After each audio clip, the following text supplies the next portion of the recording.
Prazer tremendo estar aqui com vocês. Eu creio que nós estamos em Sião.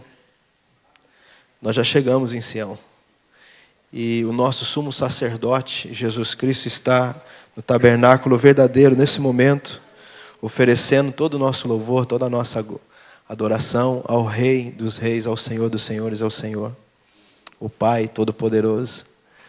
Cada vez que nós entramos na presença do Senhor, seja na rua, seja na igreja, seja no trabalho, seja em casa, o Senhor está lá, entregando, fazendo esse papel de sumo sacerdote para nós, diante do Pai, e entregando o louvor e a nossa adoração. Então, muitas pessoas às vezes deixam de vir na igreja e elas têm a consciência assim: eu não vou na igreja hoje porque eu pequei durante o dia, fiz tantas coisas durante a semana, e eu não sou digno de estar na igreja para poder oferecer o meu sacrifício de louvor, o meu sacrifício de adoração. Muita gente tem esse conceito de que ele não é digno, e realmente nós não somos. Mas na verdade é que o sangue de Jesus nos lavou, nos remiu, e não é por aquilo que eu faço que eu serei aceito diante de Deus, mas é por aquilo que Jesus fez na cruz. É por Ele. Se não fosse por Ele, nós não estaríamos aqui. Eu vou fazer uma pergunta. É fácil você... O que é interessante? Você consegue ficar limpo sem tomar banho? Consegue ficar limpo sem tomar banho? Da mesma forma, existe uma cachoeira de perdão derramado pelo sangue de Jesus. Então, tem pessoas que falam: não vou na igreja. Na hora que eu mudar a minha vida, na hora que eu parar de fumar, na hora que eu parar de beber, na hora que eu parar de fazer um punhado de coisa errada, aí eu vou para a igreja. Então a pessoa quer se tornar limpa antes de tomar banho. E na verdade o único banho completo que pode ser dado é através do sangue de Jesus.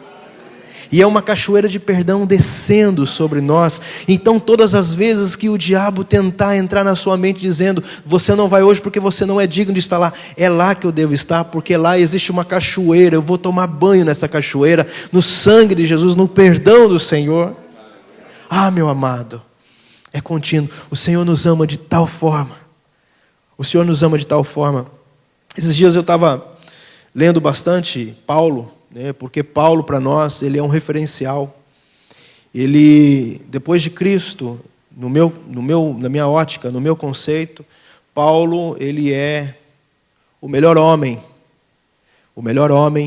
e a pessoa mais importante da Bíblia, para mim, Jean, tá? Depois de Jesus, porque Jesus não tem nem comparação, mas Paulo, porque ele nos trouxe o Evangelho da Graça. Ele nos trouxe algo tremendo, uma revelação que foi dada a Paulo de uma maneira magnífica e que nos atinge, porque ele é o apóstolo aos gentios, e eu e você éramos gentios, mas esse Evangelho da Graça nos alcançou também. Por isso, Paulo, ele tem uma responsabilidade muito grande na nossa vida e na sua vida. É o apóstolo que Jesus apareceu para ele e que Jesus incentivou, e tanta revelação. Eu imagino que esse homem escreveu tanta coisa maravilhosa que se perdeu, pastor. Tanta coisa, mas deixou aquilo que era necessário para mim e para você, para que nós hoje nos pudéssemos encontrar esse caminho verdadeiro, esse caminho excelente chamado Jesus Cristo. E aí, quando ele chega na igreja da Galácia, no capítulo 1, principalmente versículo 6, ele diz assim: estou admirado como que vocês estão passando tão rapidamente daquele evangelho que eu ensinei a vocês, daquele evangelho que eu preguei a vocês, para um outro evangelho. Como eu estou admirado, como vocês estão saindo fora daquilo que, de uma certa forma, eu fundamentei, eu coloquei fundamentos, eu falei tanto. E vocês estão passando rapidamente, parece que não estão entendendo aquilo que o Senhor me deu como revelação. Estou admirado da maneira pela qual vocês estão abandonando, esse evangelho e entrando a um outro evangelho. Então a minha responsabilidade, eu acredito que a responsabilidade dos pastores que estão aqui, de você que é um líder aqui, é qual evangelho nós temos pregado nos dias de hoje? Qual é o evangelho? Porque existe um evangelho que traz maldição. Existe um evangelho que traz maldição. A palavra de Deus diz que se nós pregarmos um evangelho além, ou um evangelho que não seja o evangelho que Paulo pregou, nós nos tornamos malditos. Então existem algumas pessoas que não têm a responsabilidade de pregar o evangelho puro, o evangelho de Cristo, o evangelho do Senhor Jesus, que é o evangelho da graça de Deus. E hoje nós temos visto várias boas notícias sendo espalhadas pela terra. É bom você ouvir algumas coisas que massageiam o ego, que nos deixa felizes.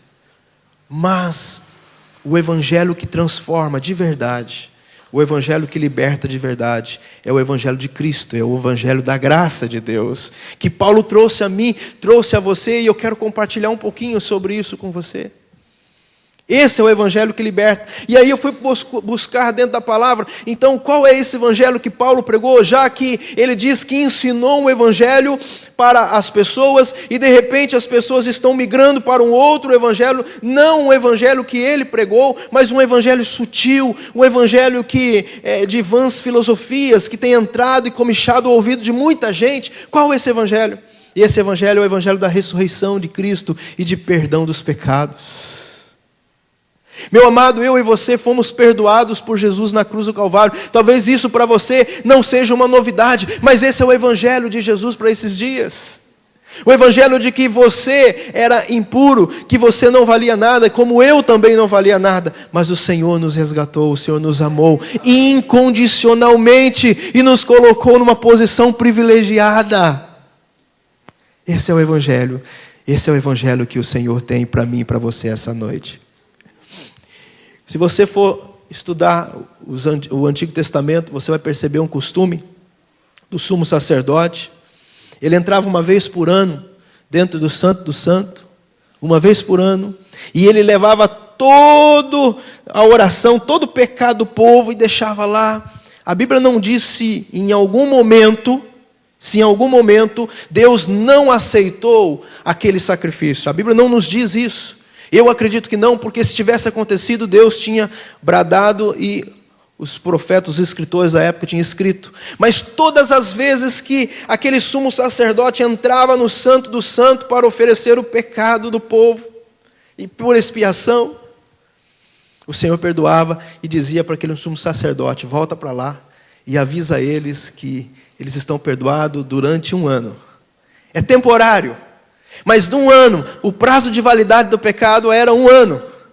Deus perdoava, eles cometiam atrocidades terríveis durante o ano. Mas chegava naquele dia específico, ele apresentava diante de Deus, e Deus olhava por causa do sangue de um animal mortal, de um animal passageiro. Ele olhava o sangue, ele sentia a adoração do sangue, e ele falava: está liberado. Avisa o pessoal. E quando aquele sumo sacerdote descia no meio do arraial, o povo celebrava, o povo dava brados de júbilo. Por quê? Porque Deus tinha perdoado, temporariamente, mas tinha perdoado. E passa-se o tempo, e aí Jesus vem. Aí João olha: eis aí o Cordeiro de Deus, não que cobre pecados, mas que tira o pecado do mundo.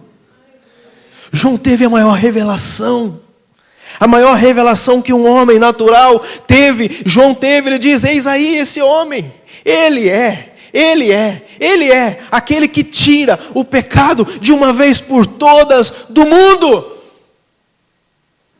E aí Jesus morre. Ele derrama o seu sangue inocente.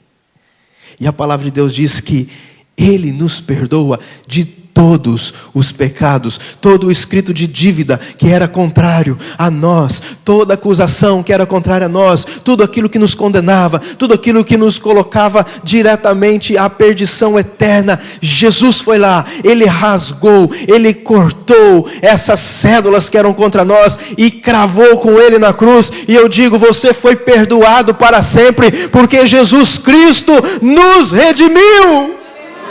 Jesus Cristo nos libertou.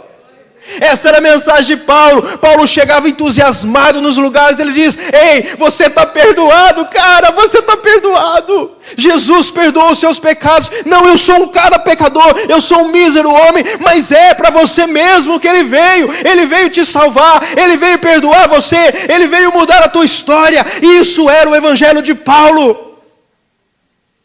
E o nosso evangelho hoje, nós temos vivido um evangelho onde se prometem coisas. A única coisa que o evangelho de hoje promete para nós é a morte. Morreu. Na verdade, existem vários cadáveres aqui. Quem é um cadáver de Cristo aqui? Deixa eu ver. Olha cada cadáverzinho bonitinho aqui. Cada cadáverzinho bonitinho.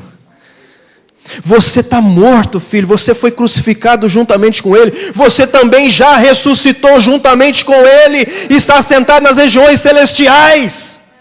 Você não vive mais debaixo do sol. Você vive nas regiões celestiais. Porque você foi comprado por um preço. E a sua mentalidade hoje é as coisas do Evangelho. É o reino de Deus. A sua mentalidade não é mais terreno. Porque você não é um ser carnal. Você é um ser espiritual. Então você tem que desejar ardentemente as coisas espirituais. Porque você não pertence a esse mundo. Você está nele de passagem.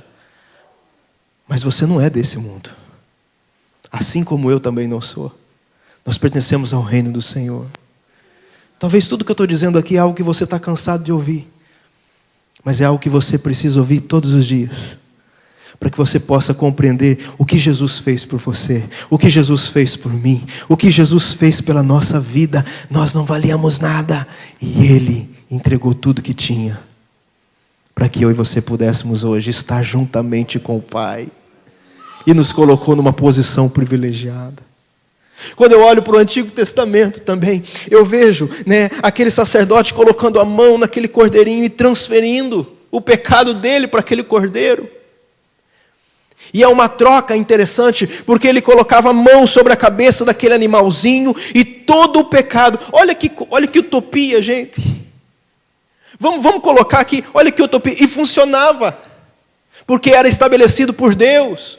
Mas olha, no nosso conceito filosófico, no nosso conceito social, imagina, tem um animalzinho ali purinho, de 1 ano, sem mácula, sem defeito, e aí o sumo sacerdote, cheio de pecado, bota a mão na cabecinha do animalzinho. E aí há uma transferência. Diz a história que todo o pecado que está sobre mim agora transfere para esse animalzinho por causa do toque das mãos, da imposição de mãos. E toda a pureza daquele animalzinho vem para a minha vida. Então agora eu estou livre. Isso no Antigo Testamento. Agora Jesus Cristo, Ele veio. E de uma vez por todas Ele tirou o meu pecado e o seu pecado. Ele colocou as mãos em mim, eu coloquei as mãos nele e houve uma troca. A identidade de Jesus agora habita em mim e todo o meu pecado está nele. E morreu com ele. Quando Paulo começou a falar sobre isso, principalmente para a igreja de Roma, as pessoas começaram a interpretar esse evangelho errado. As pessoas diziam assim: então quer dizer que eu posso pecar bastante, porque pecando bastante a graça vai abundar? É isso que está acontecendo, Paulo? É isso que está falando para nós, Paulo? Pelo menos o evangelho que eu estou entendendo, porque onde abundou o pecado, superabundou a graça. Então significa que quanto mais pecado nós pecarmos, mais a glória da graça vai entrar em ação. Ele diz: não, de modo nenhum, não é desse jeito. Na verdade, quem recebeu a graça de Deus, o favor de Deus, essa pessoa se torna grata. Ela não consegue mais, mesmo que queira, ela não consegue mais viver numa prática de pecado. Por causa da gratidão. Por causa do amor de Cristo. O amor do Senhor nos constrange. Imagina uma pessoa. Ela faz tudo por você. A vida inteira ela te ajuda. A vida inteira ela te ajuda. E depois há uma oportunidade de você poder traí-la. Você vai conseguir traí-la? Algumas sim. Porque essas pessoas são ingratas. Essas pessoas são ingratas. Mas as pessoas que conhecem a Jesus e as pessoas que entendem o sacrifício de Jesus, ela diz: não, eu prefiro perder a minha vida, mas eu não posso fazer mais isso. Já é passado, ficou para trás. Nós temos isso muito nítido daqueles 10 leprosos. Quando Jesus, ele fala: olha, vai lá, mostra ao sacerdote que vocês estão curados. Ele não orou, não expulsou demônio nenhum, não ungiu com óleo, não mandou fazer uma campanha de 7 dias. Né? Ele simplesmente disse: vai lá e mostra ao sacerdote, porque era um costume da época, tinha que acontecer isso. E no meio do caminho, eles ouviram a palavra, e ali a palavra diz: um estrangeiro voltou. Um. E aquele que era o povo, os judeus, cadê eles? Voltaram e não fizeram nada. Simplesmente foram embora. Mas aquele um estrangeiro voltou. Ele era samaritano. Ele voltou. Ele voltou para agradecer. Os 10 receberam a cura. Jesus não tirou a cura: ele não vai me servir, então agora vai voltar a lepra nele. 7 vezes mais. Foi isso que aconteceu? Não. A cura permaneceu. Eles continuaram a vida deles curadas. A Bíblia não conta, mas com certeza continuaram a vida curada, porque o que Deus faz é pela misericórdia dEle. Não é por aquilo que nós merecemos. É pela misericórdia, pela graça dEle, é pelo favor dEle. E aqueles 9 homens, eu acredito que viveram uma vida abençoada sobre a terra, como cidadãos terrenos. Mas aquele que voltou para agradecer a Deus, ele recebeu algo especial. Ele recebeu a salvação. Ele diz: grande é a tua fé. E por causa da sua tua fé, você está salvo. Você entende por que nós estamos aqui? Nós não estamos aqui por uma obrigação. Nós não viemos à igreja porque é obrigação estarmos na igreja. Ah, porque não, se eu não for na igreja hoje, o diabo vai me catar lá fora. Se eu não aparecer na igreja hoje, o problema vai ser terrível. Eu vou perder as coisas. Não, meu irmão, muito pelo contrário. Jesus, ele te salvou e te libertou. Ele falou assim: vai embora, cara. Você não precisa ficar grudado a mim. Você não precisa ficar grudado. Vai embora, some. Eu já fiz o que tinha que fazer para você. Vai embora. Mas nós que entendemos, estamos aqui por gratidão. Para onde iremos? Se só Ele tem palavras de vida eterna.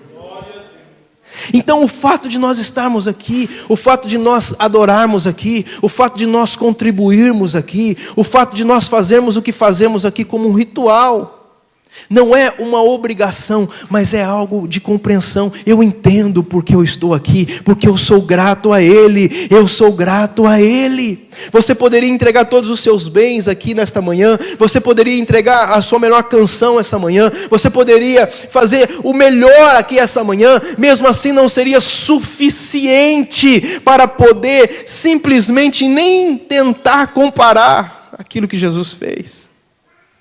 Porque é favor sem merecimento. Não é por merecimento. Pastor, sabe por que as pessoas estão lá? Porque elas jejuam, porque elas oram bastante, é porque elas leiam a Bíblia bastante, por isso que elas estão crescendo. Não. Queridos, não é por merecimento, não é por esforço próprio.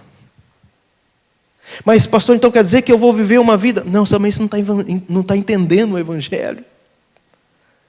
É necessário jejuar? Sim. É necessário orar? Sim. É necessário ler a Bíblia? Sim. Mas por quê? Porque é impossível um pé de laranja produzir limão. É impossível um pé de abacaxi produzir abacate. Alguém já viu aqui, os mais antigos já viram ou não?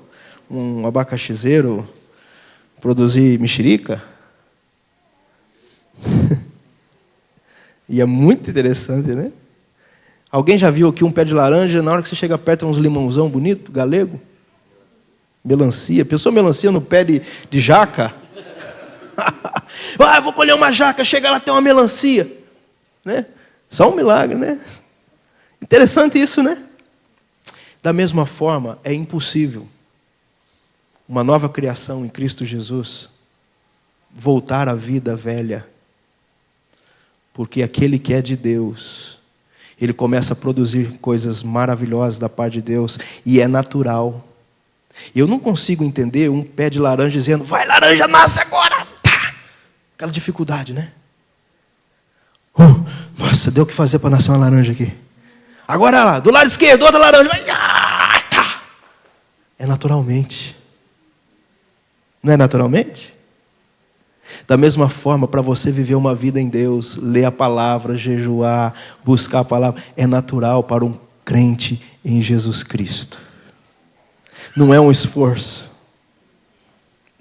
Se a pessoa falar para mim assim, pastor, eu não estou conseguindo ler a Bíblia, não tenho vontade de ler a Bíblia, eu falo assim, eu tenho dificuldade de entender que ele é um novo crente, ou uma nova criatura.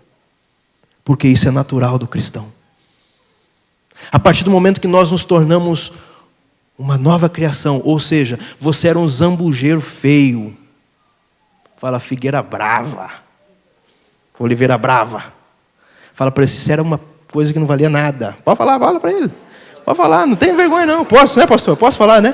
Você não valia nada, eu também não. Nada.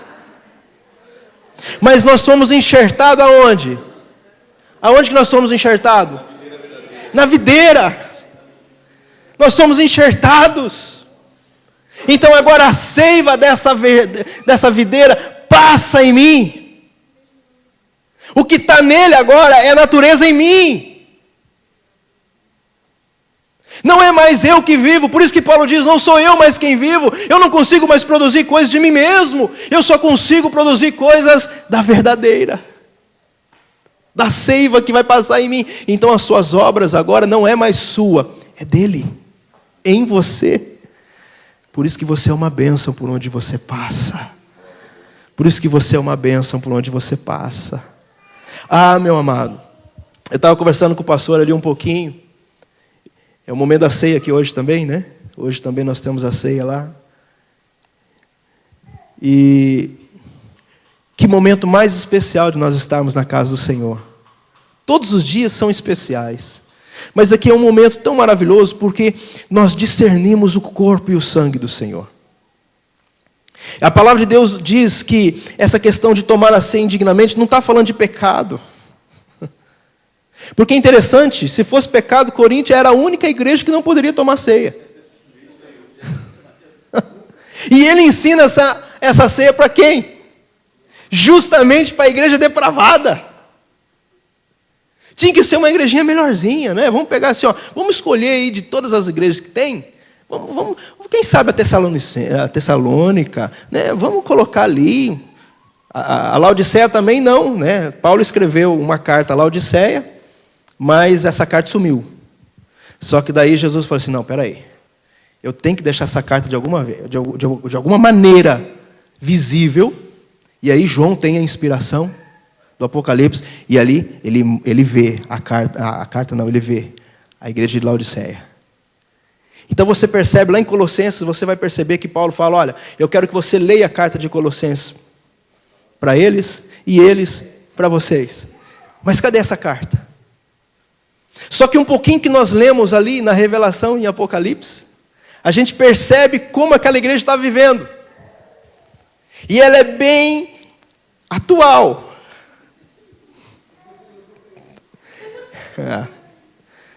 Você já teve o prazer de ler pelo menos essa, eu não sei se é uma revelação, eu não sei o que é, né? Fica a dica. Mas é para mim e para você, meu querido. Paulo escreveu, alguém, ou o inferno inteiro, falou assim, não, ninguém vai ler essa carta. Aí aparece Jesus lá. Você pode escrever isso aí. Escreve porque é para os dias finais. Essa igreja tem que entender. Evangelho da prosperidade. Eu sou rico. Né? Eu sou de Deus porque eu tenho uma casa boa, eu tenho uma mansão, eu tenho isso, tenho aquilo. Aí foi você pobre, segue nu. Miserável ainda. Que coisa interessante. Interessante que Jesus está para fora da igreja. Porque ele está lá, eis que estou à porta e bato. Se alguém ouvir a minha voz. Olha o que fizeram com Jesus nos últimos dias. Botaram Jesus para fora da igreja. Conseguiram colocar Jesus para fora da igreja. Encheram a igreja de tantas coisas, mas tiraram Jesus. E Jesus está lá desesperado, chorando. Eu já morri por vocês. Não tem mais o que eu possa fazer. Abre, por favor. Ele está implorando para que a igreja nos dias de hoje abra a porta para que ele volte ao centro, para que ele seja o fundamento, para que ele seja o centro da igreja. E em nome de Jesus eu creio que essa igreja e a igreja que nós estamos presidindo, Jesus é o centro. Tiramos tudo da igreja, menos Jesus. Podemos perder tudo na igreja, menos Jesus. Podemos perder gente na igreja, mas Jesus continuará sendo o centro, porque Ele é o fundamento. Quantas vezes eu posso dizer por mim mesmo, quando eu comecei no Evangelho, falava sobre pecado, mas falava sobre pecado, e pastor, então o senhor é contra o pecado? Não, eu sou contra totalmente, radicalmente contra o pecado. Assim como Jesus. Mas quantos de nós falávamos, eu falei assim, olha, se você continuar com essa vida, você vai para o inferno, filho. Eu não sei se foi só eu que fiz isso na vida. Eu acho que não. Não, acho que não, né? Eu acho que só eu. Que em Araras eu acho que não tem ninguém assim, não. Esse é o mais bonito aqui. Aí eu falava, olha, se você continuar assim, você vai para o inferno, meu camarada. Quanto mais você falava, mais tentava a pessoa a pecar. Eu não sei se... Aí eu descobri na Bíblia que realmente faz sentido. Faz sentido. 1 Coríntios 15, olha lá comigo, por favor. 1 Coríntios, capítulo 15. Faz sentido. Faz muito sentido. 1 Coríntios 15, 56. Olha o que diz aqui. O aguilhão da morte é o... pecado. E a força do pecado é? A lei.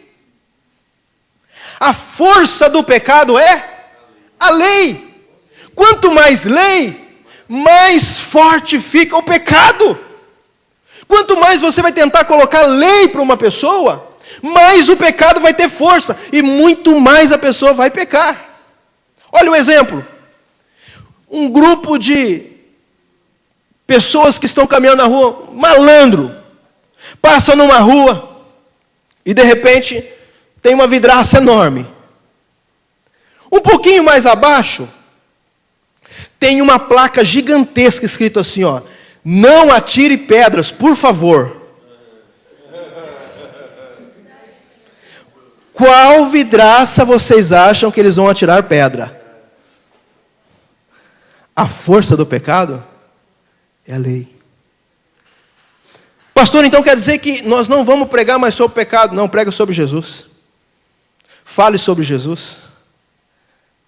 Porque quanto mais nós falarmos de Jesus, mais o pecado vai ser dilacerado no meio da igreja. Mas ele vai ser arrancado, porque Jesus é aquele que tirou o pecado do mundo. Quer ver uma igreja restaurada, uma igreja abençoada, uma igreja santa, e ela é santa, não pelo fato, né, da pessoa, hoje, não, mas eu pensei coisa errada, não, mas você, aos olhos de Deus, fenomenologia isso significa, aos olhos de Deus você é santo. Você é santo aos olhos de Deus. Você é santo, você é irrepreensível. Esse é o estado que Ele quer que você se torne. E nós estamos nesse processo. Aos nossos olhos, nós precisamos, sim, estar mais perto de Jesus. Então, quanto mais ouvirmos a palavra de Jesus, quanto mais estivermos perto de Jesus, mais o pecado vai se afastando de nós. Porque daí, nós vamos entender e compreender esse evangelho poderoso que chama-se Jesus Cristo. Pastor, então quer dizer que eu posso pecar à vontade?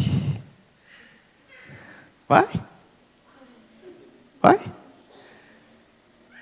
Eu vou dar um conselho para você, Hebreus 10, 26. Você quer? Então vamos lá, Hebreus 10, 26. Olha o que diz a Bíblia. Porque se vivermos deliberadamente depois de termos recebido o pleno conhecimento da verdade, já não resta sacrifício pelos pecados. Pelo contrário, Certa expectação horrível de juízo e fogo vingador, prestes a consumir os adversários. Sem misericórdia, morre pelo depoimento de 2 ou 3 testemunhas, quem tiver rejeitado a lei de Moisés.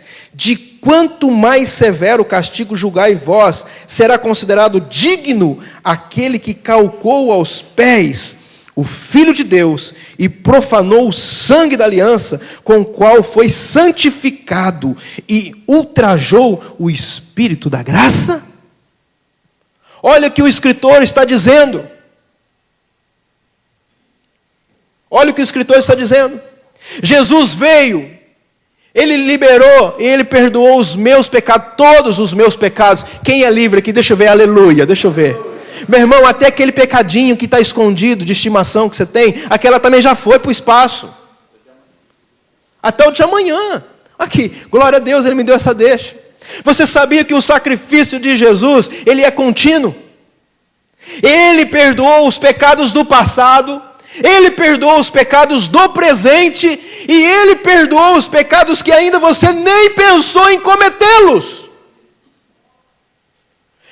Uau! Isso parece terrível, mas terrível de bom. Oh, Jesus! O passado, pastor? É, o passado, porque os crentes, eles falam que é só no passado. Não, mas Jesus é, né? É só o passado, irmão, é só o passado, é arcaico, Jesus é arcaico, só os passados. Mas é do presente.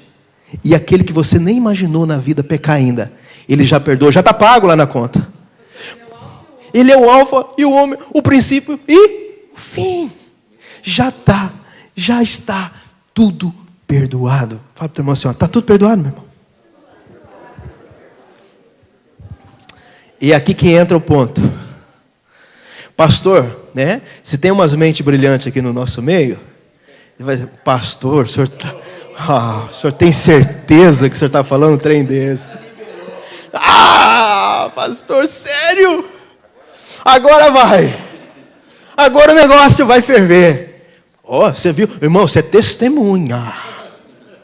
O pastor falou que Jesus já perdoou, então nós estamos liberados. Não é verdade? Na verdade, meu irmão, você já recebeu o Espírito da graça. Você já recebeu o perdão dos seus pecados. Veja bem o que você vai fazer com isso. Você viu que nós acabamos de ler em Hebreus? Se na lei, por rejeitar a lei, mediante 2 ou 3 testemunhas, o negócio era terrível, quanto mais agora, severo, juízo, ardor, está dizendo ali. Será aqueles que receberam o Evangelho da graça e continuam vivendo voluntariamente. Existem 2 situações aqui. Existe o pecado por acidente, que você infelizmente vai cometer. Não tem jeito, por causa desse corpo nosso ainda corruptível. Apesar de nós usarmos tudo aquilo que nós temos para o reino de Deus, os nossos membros têm que ser usados para o reino de Deus. Mas, infelizmente, você vai pecar ainda. Você vai pecar ainda. Mas é um pecado como um acidente. Você não vive batendo o carro todo dia, né? Vai se tem aqui, né? Vai se Deus está revelando algo aqui, né? Se Deus estiver revelando algo aqui, aí já fica mais complicado, né? Aí, raspa, né? Vai raspando ali a rodinha e assim vai. Mas ninguém aqui sai de casa para bater o carro. Você quer chegar no seu destino ileso. Não é isso? Mas pode acontecer no meio do percurso de uma colisão. Você não estava esperando. Ou você se programou. Na esquina tal. Na hora que chegar lá, eu vou descer a ladeira. E o primeiro que vem, o problema é dele. Eu duvido que ninguém sai de casa com esse pensamento. Se for, precisa de libertação. Precisa morar por você. Pior. Você está entendendo, querido? Mas aconteceu. O pecado na nossa vida que recebemos a Jesus é como um acidente. Agora a pessoa fala assim, bom, já que o pastor liberou, né? É passado, presente, futuro. Futuro, cara, nem futuro. Nossa, futuro. Eu nem imaginava nisso. Então agora eu vou mesmo. Né? Vai fazer que nem a igreja de Roma. Então vamos pecar bastante, porque se aonde abundou o pecado superabundou a graça, quanto mais pecado tiver, mais abundante vai ser a graça. Olha a cabeça. Olha a cabeça desse povo. Na verdade, o que o Senhor fez por mim e por você não tem preço, querido, que pague. E se hoje nós estamos aqui, é por gratidão. Não há nada que me prenda aqui. É gratidão. Eu sou grato a Jesus por aquilo que Ele fez por mim. Esse é o evangelho puro. O evangelho que, olha, se Ele voltar hoje, agora, nesse momento, você está com Ele e eu estou com Ele para o resto da vida. Isso é maravilhoso. Por que escolher uma vida desgraçada? Sabendo que nós temos uma vida em Jesus. Porque não existe vida sem Jesus. Na verdade, nunca houve vida se Jesus não tivesse nela. Eu creio que algo de Deus vai acontecer comigo e com você. O amor de Deus, Ele vai aumentar a cada dia. E a gente entra na igreja não por sentir, pastor, eu não senti nada hoje. Não precisa, irmão. Você não precisa. O fato de você estar aqui e as suas lágrimas, pela consciência, discernir o que significa esse corpo, esse sangue. Paulo diz, por isso que há muitos fracos, doentes, e há muitos que dormem, porque não conseguem discernir o corpo, o sangue, o que ele representa na nossa vida. Existia uma refeição ágape, eu acho que todo mundo aqui já sabe, ou uma parte deles, que eles faziam, né, esse momento da ceia junto com essa refeição ágape. Eles faziam juntos. Então ali tinha todo tipo de gente. Imagina, a igreja de Corinto, né, conhecida, famosa. E ali tinha gente que prestava, gente que não prestava. Mais gente que não prestava do que gente que prestava. Mas essa era a igreja de Cristo. Lavada e remida pelo sangue do Cordeiro. E aí Paulo vai falar, justamente ensinar o princípio da ceia justamente para essa igreja. Justamente para essa igreja. Aí os ricos, né, quem tinha um poder aquisitivo maior, levava mais coisas para comer. Aí chegava lá, tinha aqueles irmãos que não tinham condições. E aí, aqueles que levava mais coisas, separavam um grupinho e começavam a comer, e aquelas pessoas ficavam ali. Outros eram esganados, comiam.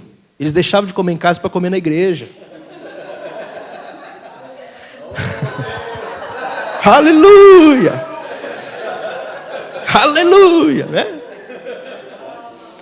Crente bêbado embebedavam nessas reuniões. Né? A igreja mais antiga dizia assim, ó, gente, crente não bebe, mas come. Eles esqueceram a outra parte, que glutonaria também é pecado. Não, imagina, não. Nosso meio jamais. Né? Estamos pior que a igreja de Corinto. E aí depois a gente mete o pau na igreja de Corinto. Mete o pau na igreja de Corinto. E depois vai lá fazer exame e fala que é o diabo, né? Que diabo, ó, pastor, o diabo está furioso no meu sangue. Deu tudo alterado o negócio. É o capeta. Capeta não, irmão, é você mesmo que está comendo essa porcaria. Por isso que 1000 anos vai ser preso, né? Para provar que ele não tinha culpa de muita coisa. Ele vai ser preso, vai assim, ó, ele está preso lá numa cela totalmente sobrenatural, que nós não sabemos como, né? Mas é uma cela sobrenatural feita lá lá, um material específico, um elemento de química aí maravilhoso, incompreensível. E aí os crentes falam assim, o diabo está preso, cara. O diabo não tem nada a ver, não. Você mesmo, assume seu coisa ruim. Assume. Por isso que é pela graça, senão ninguém seria salvo. Ainda bem que não é favor meu. Ainda bem que... Não, é eu. Não, é porque, olha, eu tenho uma leitura, um plano de leitura bíblica anual. É porque todos os dias eu faço um devocional, pastor. Ah, eu jejuo, nossa, eu mato essa carne, eu esmurro. Nem Paulo, eu esmurro essa carne todos os dias. É por isso que eu estou conquistando o que eu estou conquistando. Não é. Não é. Isso faz parte da sua natureza.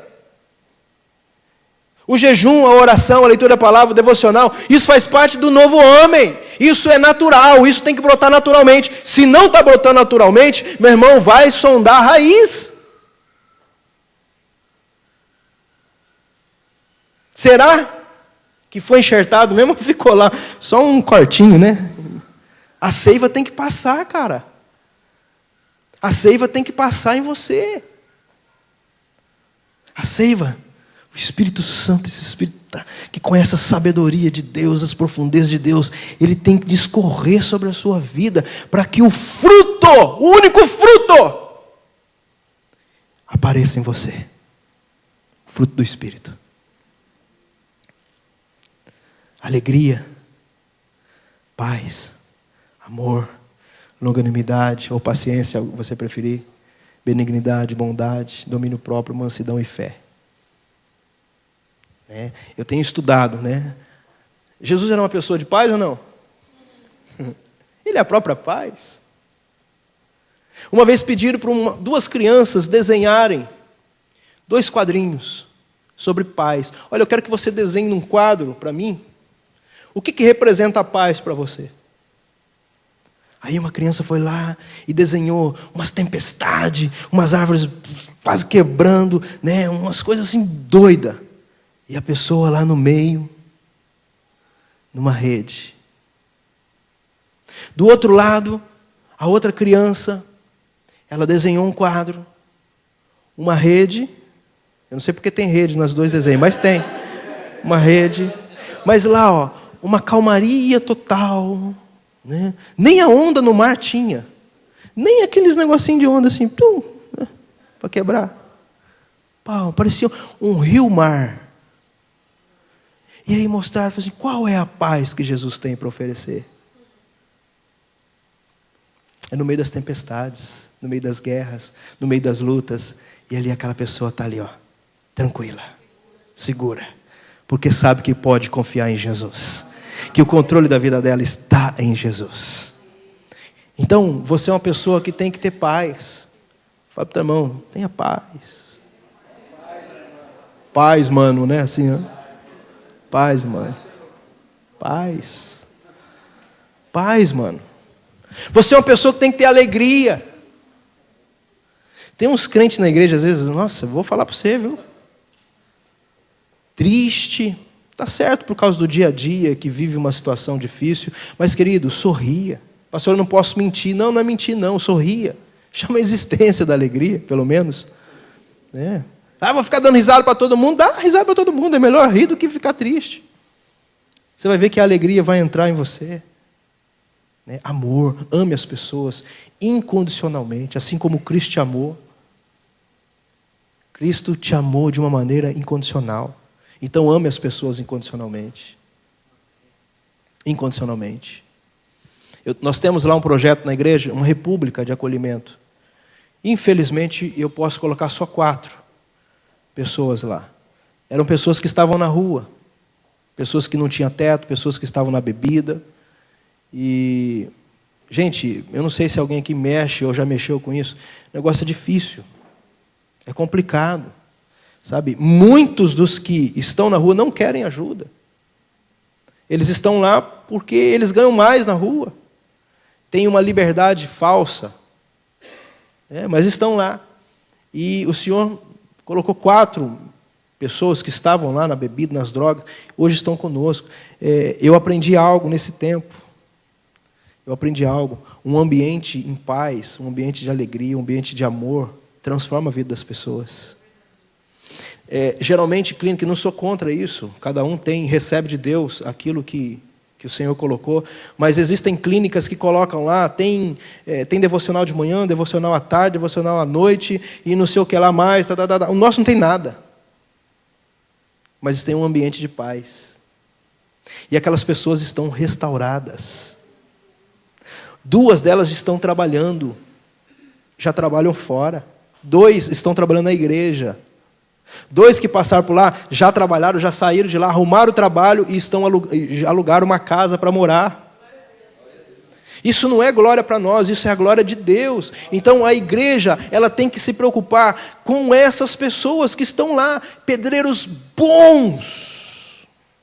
São profissionais excelentes, você encontra no meio da rua, parado, jogado fora.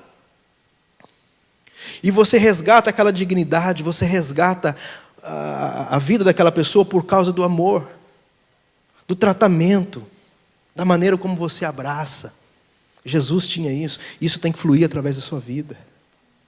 Sabe, não tem como recolher em algum lugar. Senta na praça, conversa com ele, dá atenção para ele, porque as pessoas são carentes de atenção. Seja o pobre, seja o rico, mas dê-lhe atenção. Você vai perceber que existe um grande amor em você, que vai esvair através de você e vai fazer com que aquela pessoa seja atingida, seja alcançada. Teve uma das pessoas, né, amor? Saiu da casa, a gente saiu um final de semana, ele chegou com um colotinho de pinga dentro da igreja, porque a República Nossa é no fundo da igreja. E aí saiu, bravo, peguei o colotinho, joguei fora. Falei, aqui você não volta mais, né? O velho homem voltou. Foi embora, ficou na rua e tal. Porque não é fácil, gente. Não é fácil. Aí um dia eu vi ele na rua de novo. Eu falei assim, vou sentar lá. Sentei lá com ele, levei ele para casa de novo. Falei, volta para lá, rapaz. E graças a Deus, olha, estava divorciado. A mulher veio falar com ele essa semana para mim, pastor, o senhor faz o meu casamento que eu quero casar com ele de novo. É tão gostoso você ver isso. Uma pessoa que aos olhos da sociedade estava marginalizada e não tinha mais jeito. Mas Jesus deu um jeito nele. Por causa do amor. E eu creio, e vocês têm isso porque é nítido aqui. O amor de Deus através da vida de vocês. Usem esse amor. Falem desse amor. Fale o que Jesus fez na sua vida. Não fale de pecado, não aponte o erro das pessoas. Eu mudei o meu foco. Antigamente eu apontava o erro. Hoje eu estou falando, Jesus. Olha o que Jesus fez. Cara, você vai continuar nisso ainda. Olha o que Jesus fez. Mostra o amor de Jesus. Mostra quem é Jesus para essa pessoa. Com certeza, quando se aproximar de Jesus, a vida dessa pessoa estará completamente transformada.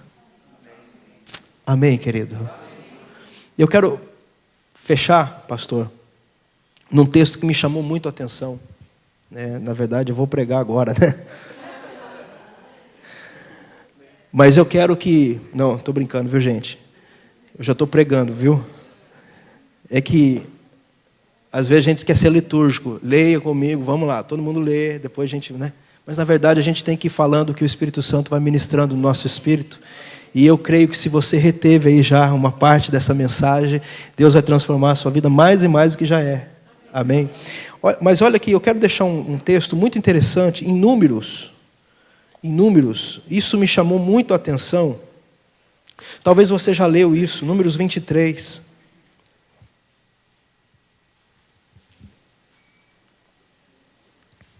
Talvez você já leu isso. E talvez você não se atentou para esse detalhe, porque cada um que vai ministrar, Deus ele foca num detalhe dentro da palavra. Mas conhece a história de Balaão? Todo mundo já conhece a história, já ouviu falar de Balaão? Né? O profeta maligno, né? O profeta que gostava de dinheiro. Interessante, só para você entender um pouquinho esse contexto. Balaão, ele era um profeta, na verdade, quem pagava mais, ou, em outras palavras, um macumbeiro. Né? Também, porque todas as pessoas que ele abençoava eram abençoadas, todas as pessoas que ele amaldiçoava eram amaldiçoadas. Ele tinha algo muito forte na vida dele para isso, e ele se tornou conhecido por ser essa pessoa de abençoar pessoas e amaldiçoar pessoas. Ele se tornou conhecido, e aí os reis procuravam, as pessoas procuravam ele para fazer trabalho de macumba, né? Tanto para o lado bom como para o lado ruim. Procuravam ele. E ele extorquia as pessoas, ele pegava muito dinheiro das pessoas para fazer isso.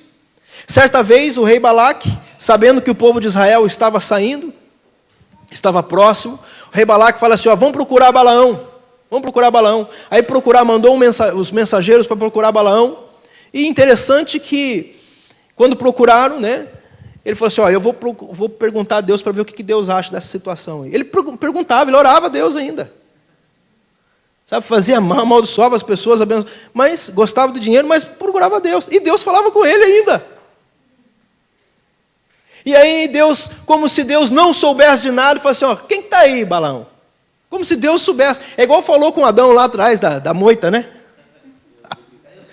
Cadê você, Adão? Cadê os... Adão, não estou te vendo, cara. Onde você está? Igual criança, onde você está? Quando a gente é criança, a gente vai esconder, né? A gente aparece com o corpo inteirinho para fora, né? E a gente finge que não está vendo, né? Não é verdade? Quando você cresce mais um pouquinho, aí você já esconde um pouquinho melhor, mas você fica com a perninha para fora assim, ó. Aí você consegue descobrir onde está. Quando você vira maduro, cara, você esconde de vez. Você esconde de vez. Aí para achar, quem brincou de esconde-esconde aqui? Lá em Mogi Guaçu era esconde-esconde, aqui eu não sei. É a mesma coisa? Esconde-esconde, né? Nossa, você queria ser o último a ser achado ou nunca ser achado. Por quê? E é assim que tem muito crente às vezes, né? E Deus brincou, ele era maduro, né? Crianção, Adão, onde você está? E está vendo o cara lá, onde você está, Adão? Tratamento de imaturidade, né? Com a pessoa de Adão. Ele era adulto, mas era uma criança, não tinha tanta consciência. Agora, olha que coisa interessante, ele então ia procurar Deus. Seguinte, tem um pessoal aqui, que eles querem fazer um negócio com o seu povo. Ele falou assim, não, eu não quero que você vá com eles, eu não quero que você faça nada. E aí Balaão ouve essa mensagem e transmite aos mensageiros, fala, olha, não vou fazer nada, Deus não quer amaldiçoar esse povo aí, então não posso fazer nada. E o povo foi embora. Chegou lá para o rei Balaque ficou muito bravo, ele falou assim, não, eu vou dobrar a oferta, eu dobro a oferta, eu pago muito mais do que ele queira, e mandou outros mensageiros mais sábios ainda para tentar convencer o homem. E aqueles mensageiros chegam em Balaão de novo, e falam assim, olha, nós queremos que você amaldiçoe aquele povo lá, porque aquele povo está difícil, eles podem conquistar, eles podem vencer a gente. E ele falou assim, espera aí que eu vou ver com Deus para ver o que ele acha. Na verdade, Deus já tinha dado a palavra, que não era para ter nem comunhão com esse povo. Mas ele insistiu. Por quê? Porque o dinheiro falou mais alto. Então ele foi lá. Aí Deus falou assim, tá bom, você vai com ele. Mas Deus sabe, tudo está no controle de Deus. Fala para o teu irmão assim, tudo está no controle de Deus. Às vezes você não entende Deus. Às vezes você não vai entender Deus. E é bom que você não entenda mesmo. Mas tudo está no controle dele. Tudo está no controle dele. E aí, Deus autoriza, fala assim, pode ir com eles, mas você não vai tomar nenhuma decisão sem me consultar. Você vai fazer aquilo que eu disser para você fazer. E caminhou. E chega lá o rei, né, aqueles tapinhas na costa. Rapaz, é hoje. Mas pensando no mal no povo. Leva ele num monte. E aí vê uma parte do povo. Só eu quero que você amaldiçoe. Aí faz os sacrifícios deles lá, Eu quero que você amaldiçoe aquele povo. Aí Deus fala assim, não. Deus não aceita.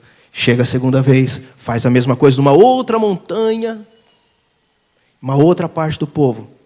Aí o rei falou assim, pelo amor de Deus, já que não dá para amaldiçoar esse povo, então pelo menos abençoa a gente, cara. E nem abençoa eles. Não dá para amaldiçoar, então não abençoa eles, porque toda vez que você chega uma notícia que Deus quer abençoar, que Deus não vai fazer isso. Olha que coisa tremenda que eu encontro aqui em Números 23. Versículo 20, diz assim, eis que para abençoar recebi ordem. Ele abençoou, não posso revogar. Olha para mim aqui. Deus te abençoou com toda sorte de bênçãos nas regiões celestiais, e ninguém pode te amaldiçoar.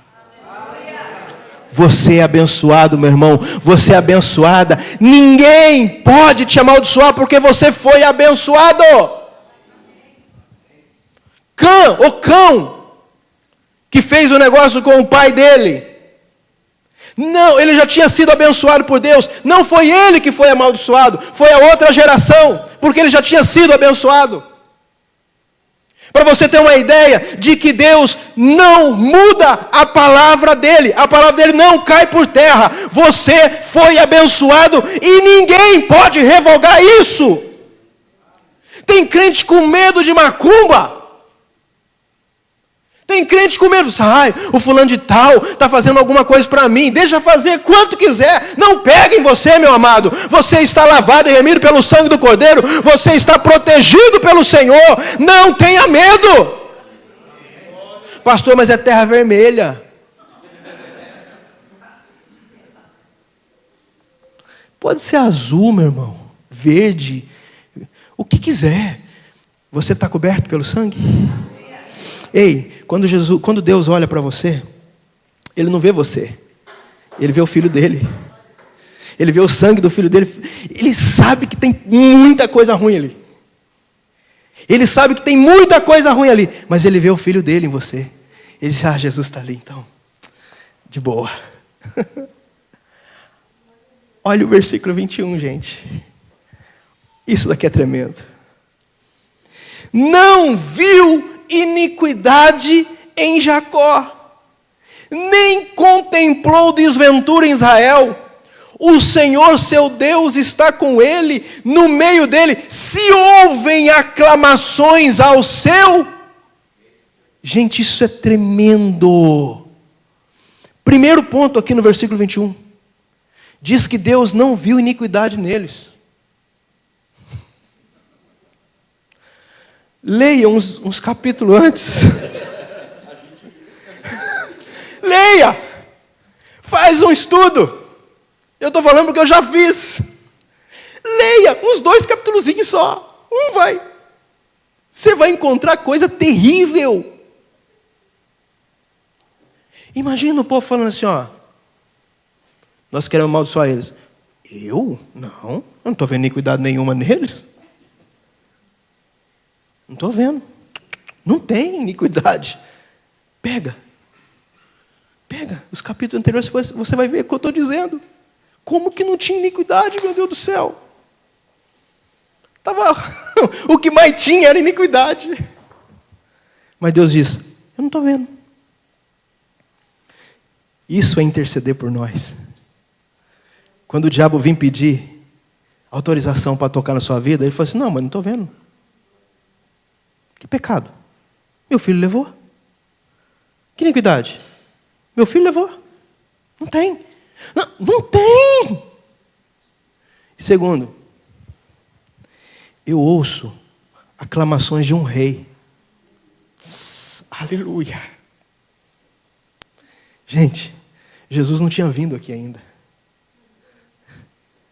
Mas Deus dizendo, no meio desse povo, eu já estou vendo. Já estou vendo que vai vir um rei. Se a aclamação apenas de um rei, que não existia fisicamente, cronologicamente, ele existia antes da fundação do mundo, cronologicamente, ali, materializado, ele já não fez. Imagina hoje, consumado na cruz, o Rei dos Reis. Quando ele olha para você, ele diz assim, eu não estou vendo iniquidade nesse povo. Eu não estou vendo pecado nesse povo, porque eu estou vendo Jesus neles. Eu estou vendo o Rei dos Reis neles. Eu estou vendo o Rei no meio desse povo. Aleluia.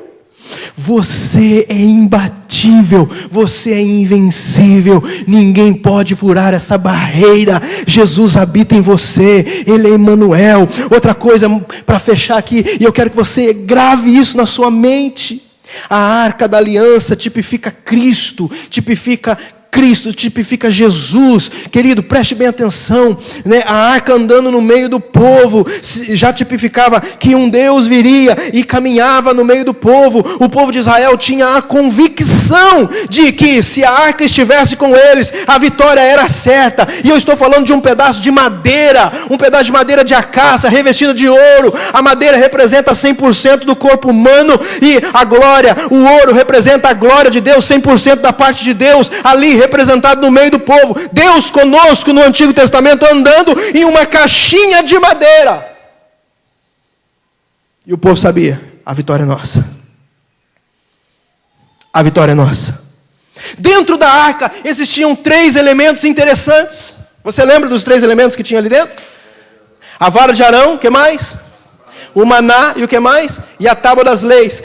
Que coisa interessante. Sabe o que significa isso? Algumas pessoas têm algumas visões, algumas revelações sobre esses 3 elementos, mas eu posso dizer 3 revelações sobre esta arca. A primeira delas, na vara de Arão, era a rebeldia do povo contra a autoridade de Deus.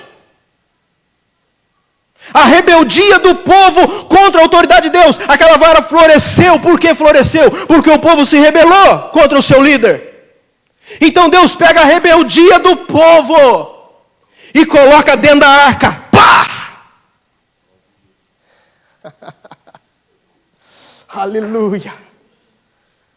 Aí Deus pega a rebeldia do povo em relação a guardar os mandamentos, porque o povo nunca foi capaz de guardar os mandamentos. O povo era rebelde. Se você pegar o texto, você vai perceber quando o povo sai do Egito até o pé da montanha do Monte Sinai, no Monte Sinai, você vai perceber que Deus estava guiando aquele povo, e aquele povo murmurava e Deus abençoava. O povo murmurava e Deus abençoava. O povo era rebelde, Deus abençoava.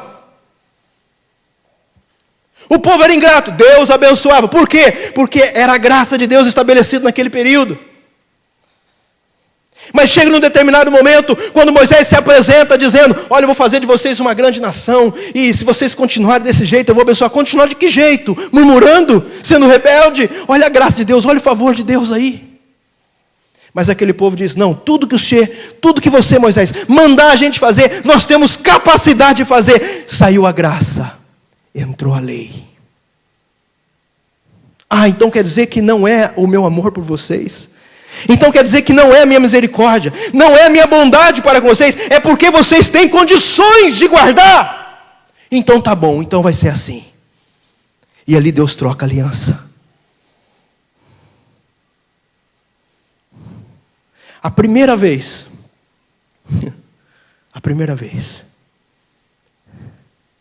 quando trocou, no próprio capítulo Deus dá a solução da graça, lá no versículo 20, no capítulo 20 você vai ver. A graça estampada no mesmo capítulo que ele dá a lei, porque sabia que não ia guardar. Deus é maravilhoso. Fala para o teu irmão: Deus é maravilhoso. Quando a lei é inaugurada, escute isso.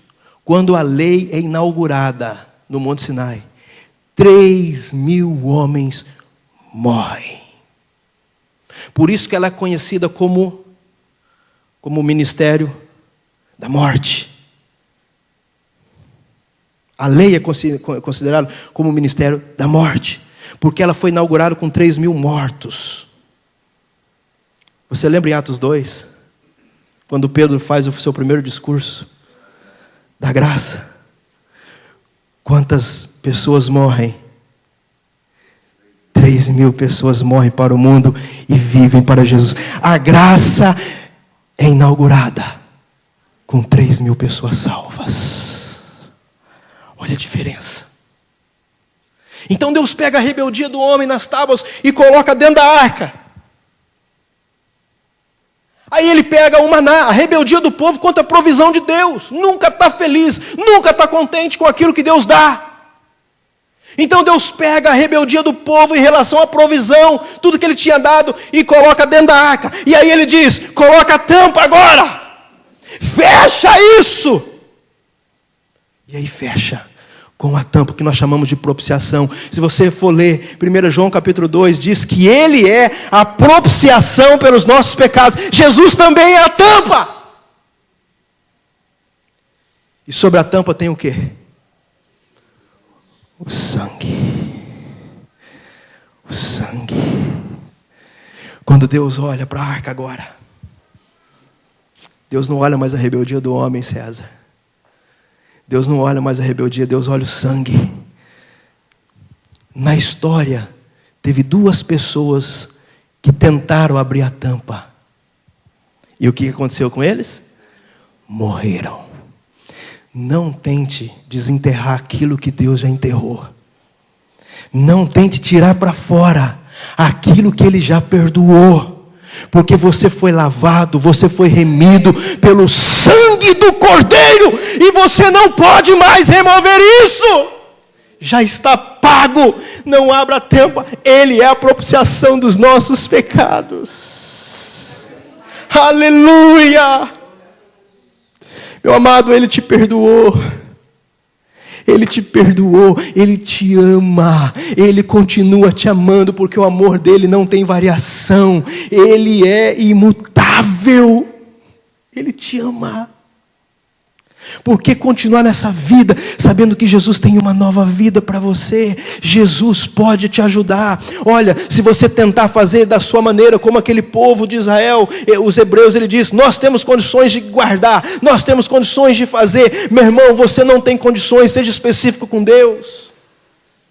Seja específico, pastor, olha, eu já tentei, mas eu não consigo. É porque você tentou, deixa Ele tentar por você. Todas as vezes que você tentar da sua maneira, do seu jeito, da sua forma, você não vai conseguir, vai dar errado. Mas seja honesto com Ele e diga assim, Senhor, tem um vício aqui terrível, eu não consigo.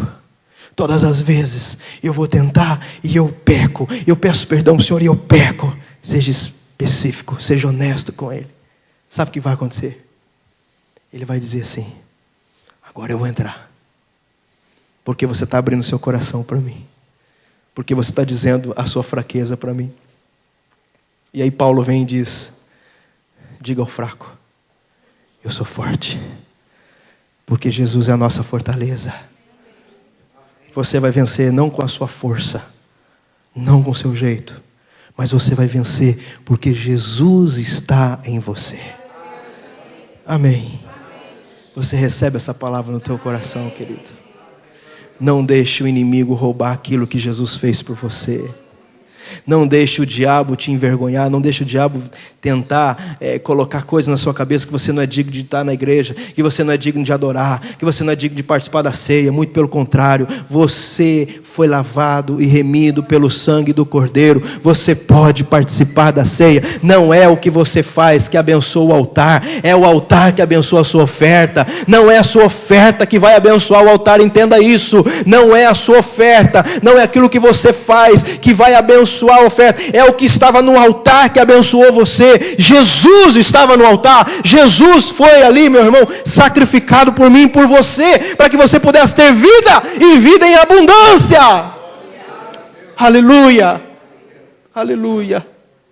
Eu vejo o sangue de Jesus sobre a sua vida, e o Pai da mesma forma. E eu posso dizer, se eu pudesse escrever hoje isso, eu poderia dizer o seguinte: que iniquidade, que pecado. Eu vejo Jesus nele, eu vejo Jesus nela, eu vejo Jesus habitando no meio desse pessoal. Então nós estamos num ambiente totalmente aberto,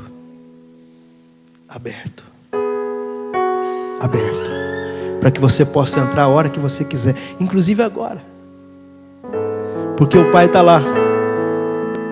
E Jesus está lá sendo sumo sacerdote, dizendo, Pai, esses são meus. Papai, esses são meus. Pai, aceita essa oração deles.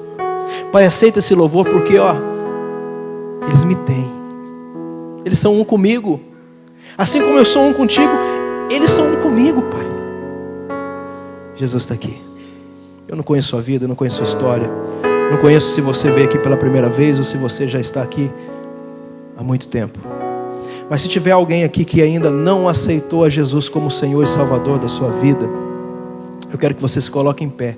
Somente aqueles que ainda não entregaram a sua vida. Pastor, eu não entreguei a minha vida a Jesus ainda e eu quero fazê-la essa noite. Eu preciso fazer isso? Sim, é necessário. Confesse publicamente Jesus. E Ele vai salvar você de tudo aquilo que você está enfrentando. Ele pode fazer isso. Tem alguém aqui no nosso meio que quer receber Jesus como Senhor e Salvador? Todo mundo já fez isso? Como eu disse, eu não conheço ninguém aqui. Você que estava distante do Senhor, dentro da igreja mais distante, você não tinha uma consciência de quem era Jesus, e você quer se reconciliar com Ele essa manhã. Tem alguém aqui? pastor, eu quero me reconciliar com Jesus. Eu quero ser grato a Ele, porque eu fui muito ingrato com Ele. Hoje eu entendo quem é Jesus e o que Ele fez por mim. Tem alguém aqui que quer se reconciliar com Jesus essa manhã? Amém. Fique em pé então, por favor, juntos.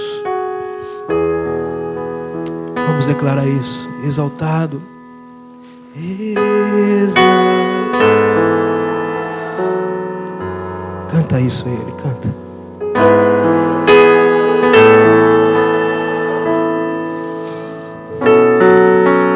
Ó Senhor. Diga mais uma vez, exaltado.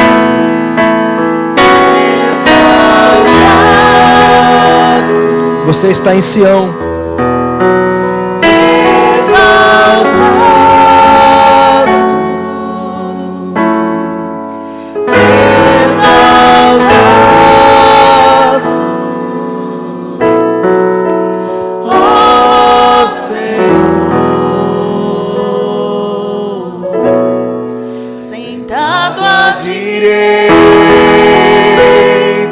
De Deus, veja Jesus, coroado de glória e honra. Cante com a sua mente, com a sua consciência de quem é Jesus.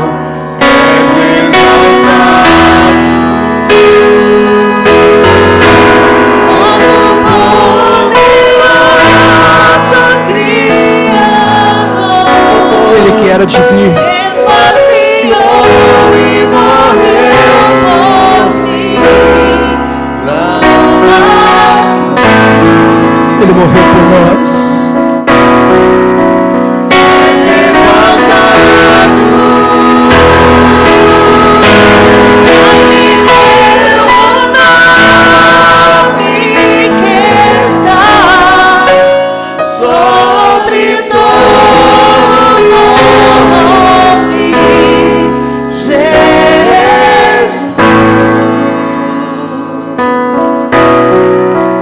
és exaltado, Exaltado.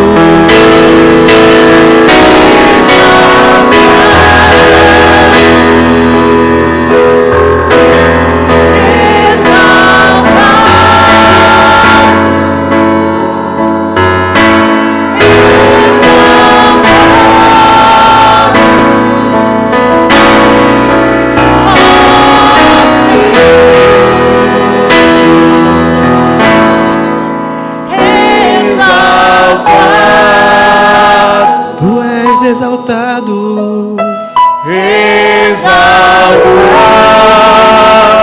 Tu és exaltado, Senhor. exaltado, ó Senhor. Agradeço o Senhor. Agradeço o Senhor. Nesse momento da ceia, você não está aqui para brigar com o seu irmão, não apenas para ter comunhão, mas você está aqui para discernir o corpo e o sangue do Cordeiro. O que esse corpo, o que esse sangue fez por você. Ah, meu amado, essa é a consciência que você deve ter de Jesus. Quem é Jesus? O que Ele fez? O que Ele continua fazendo em nossos dias? Ele é o centro. Ele é o centro dessa igreja. Ele é o fundamento dessa igreja. E por isso Ele é adorado, Ele é exaltado, Ele é amado neste lugar.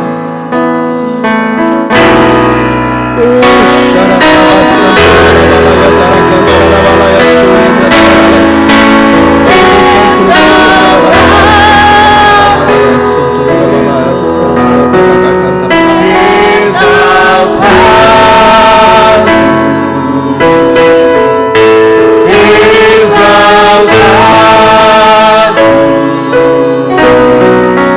ó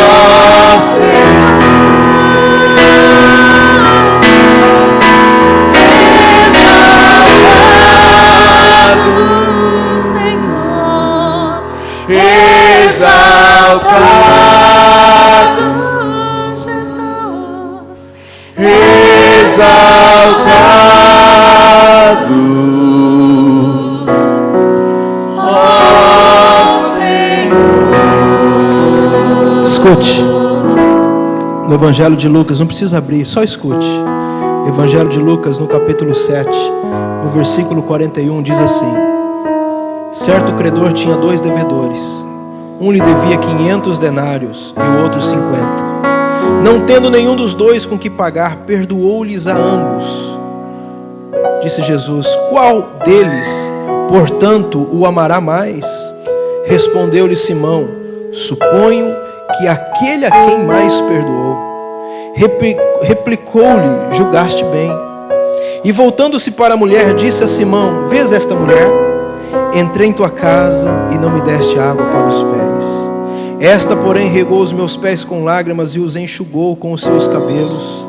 Não me deste ósculo. Ela, entretanto, desde que entrei na casa, ela não cessa de beijar os meus pés.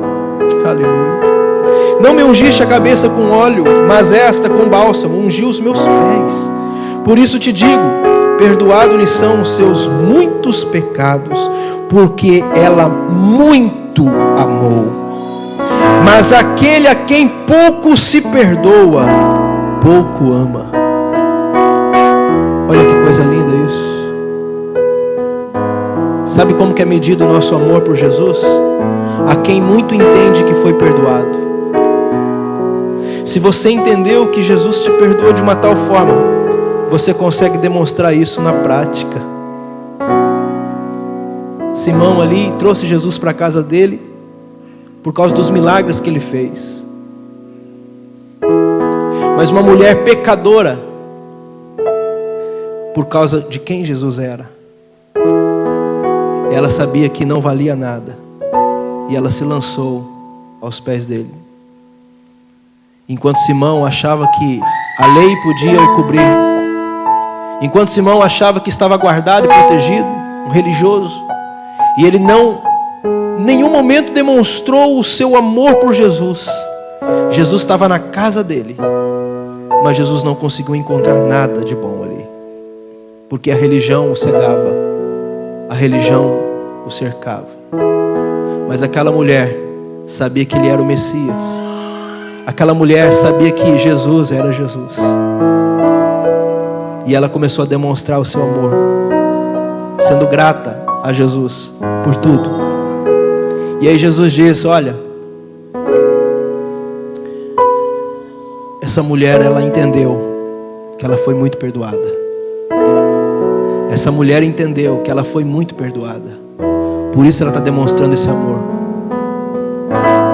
Quando você entender que você foi muito perdoado, não existe outro caminho a não ser amar mais Ele.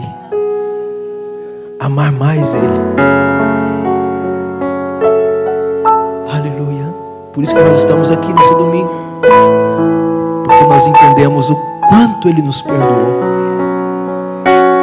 Por isso demonstramos o nosso amor a Ele aqui essa manhã, durante o dia, no nosso trabalho, na faculdade, na nossa casa, porque Ele nos perdoou. Era uma dívida impagável, mas Ele fez isso por mim e por você. Aleluia. Que o amor de Deus abençoe a cada dia mais a vida de vocês. Eu agradeço a vida dos pastores locais por me dar a oportunidade de estar aqui. E eu quero passar para o pastor Neto. Que o Senhor Jesus abençoe a vida e mais a vida de vocês, viu, queridos?